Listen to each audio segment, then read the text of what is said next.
A diligent and cheerful child, born in a simple working-class family, Ilse stood out since her childhood by her ambition and dreaming of climbing as high as possible. The opportunity presented itself only at the age of 26 when Ilse joined the NSDAP. In 1934, she met SS member Karl Koch, who in 1936 was sent as commandant of the Sachsenhausen concentration camp. Koch's girlfriend, an accountant, also went there to work. Soon Koch and Ilse got married, and a year later Koch was transferred to Buchenwald so that there he could debug the system for the destruction of prisoners. Ilse followed her husband, soon becoming a real nightmare for the prisoners, who was even more feared than her sadistic husband. This woman loved to see the fear on the faces of the prisoners. She liked to beat anyone who caught her eye. Over time, sadistic needs only increased.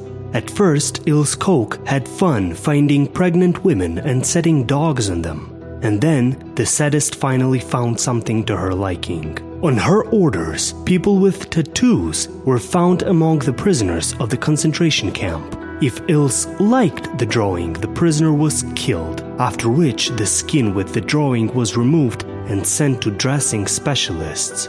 From the resulting skin, Ilse sewed gloves, bags, lampshades, and even underwear with her own hands. It has been reliably established that, on her orders, the skin was removed from the back of a French woman who made herself a beautiful tattoo. The resulting patterned skin became the basis for the tablecloth.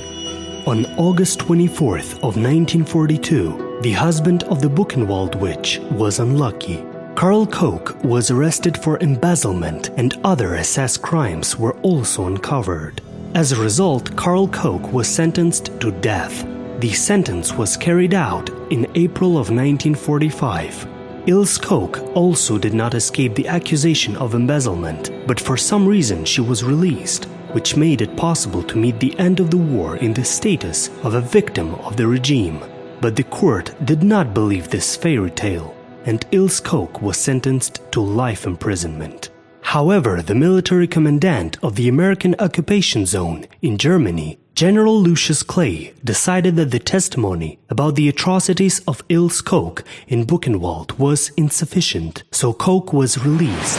At this point, the Germans themselves have already risen, for whom Koch was an executioner, and her release was an insult to the memory of the exterminated people.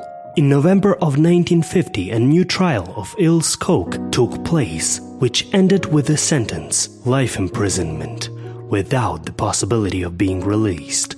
After serving 16 years in prison, in September of 1967, at the age of 60, Ilse committed suicide by hanging herself in her cell.